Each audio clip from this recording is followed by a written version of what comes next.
Welcome back to Wichita's Biz That Is with Jerry Jones today. We were talking about Newmarket, and you talked about some of the challenges, the accumulation of land, etc. Were there challenges going with the government at all? No. When you're doing a project that big? Right. I will say, actually, and that was a surprise for me, again, having worked in the public sector, have been involved in a lot of controversial projects, and typically the larger the project, the more controversy. Right.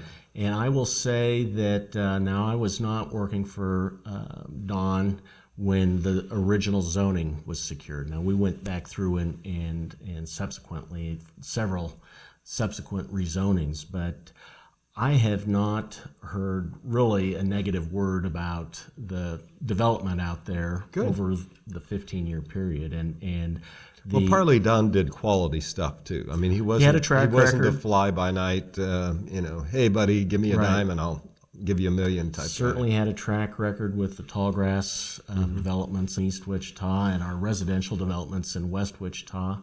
But I think there was just a hunger for retail and restaurants, and so the neighborhoods were very supportive.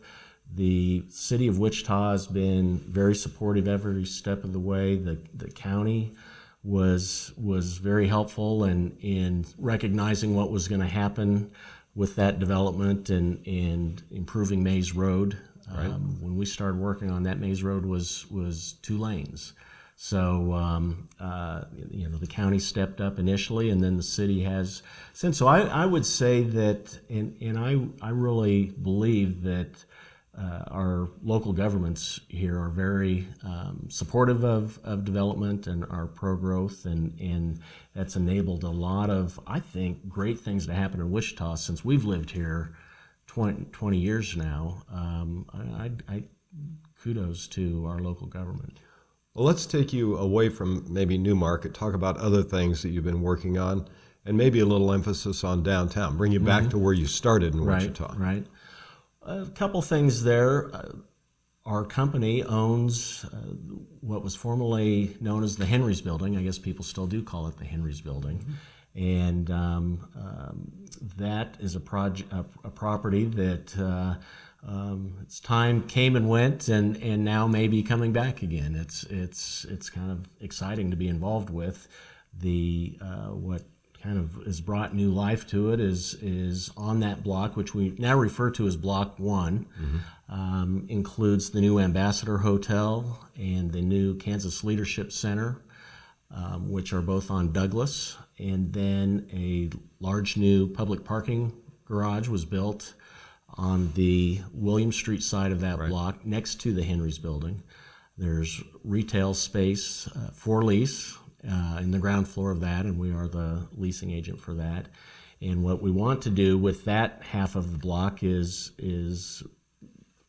bring it back to life with a mix of uses, some retailing, some restaurants, some office. We're really, especially with the Henry's Building, open to a lot of possibilities. It was designed for the Henry's department store back in the late 40s, early 50s, and so it's really a big box, box, and so it could be a lot of different things. We could even add levels to the top of it, and so it's pretty interesting potential. What else do you see downtown that's exciting? I mean, we had Gary Oborny on, and obviously he's got something interesting going with the Union Station. Right. And that's certainly going to be a great project, and that's a Wichita landmark, so we should all be interested in seeing them be successful. I think the big thing is in progress right now, and that is the addition of residential units in the downtown area. It's been very successful in Old Town, and those properties have leased up, have stayed at full occupancy from day one, and the still need a grocery store. And well, I don't know if we need a grocery store. Don't know? Not yet, I don't think. But I think what is happening with the addition of new residential properties outside of Old Town will build towards that critical mass where a grocery store would make sense. I know everybody who lives downtown would love to have a grocery store that they could walk to, but I think that talking to the grocery stores, they don't see Still not enough. the critical mass there. But that's what having people move back into downtown is really going to change the downtown and create those markets. Any thoughts on C2? Oh, it is an iconic building, and I think it still is certainly functional. I think it has a lot of potential. I'm glad to see that now they're looking at studying its viability for the arts, because I think that's probably its best potential. I'm convinced that it really doesn't work as convention space, and there's a lot of land. I mean, the great news about Century 2 is it's in a great location, right on Douglas, right on the river, and it has a lot of open space. So I think there's a lot of flexibility there that to work with. And yeah, I get bothered sometimes with people who are against everything, and not all projects are good ideas.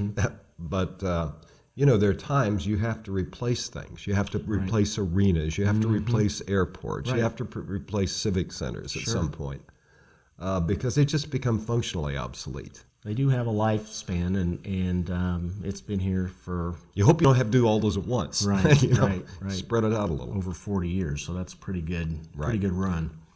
But the other thing about downtown, and I think this is what's really helping spur some of the residential, is there are so many more entertainment opportunities, and the Orpheum's come alive with a lot of things. Orpheum's come alive. We've got the bike paths and the trails, and there's just a lot of there's a cool factor with downtown that when we moved here 20 years ago, it was hard to find somebody to brag on Wichita or to I agree. Who would say that it was a cool place. Well, we're going to have to end, I'm afraid, with downtown and the cool factor with Jerry Jones here on this week's Wichita's Biz That Is.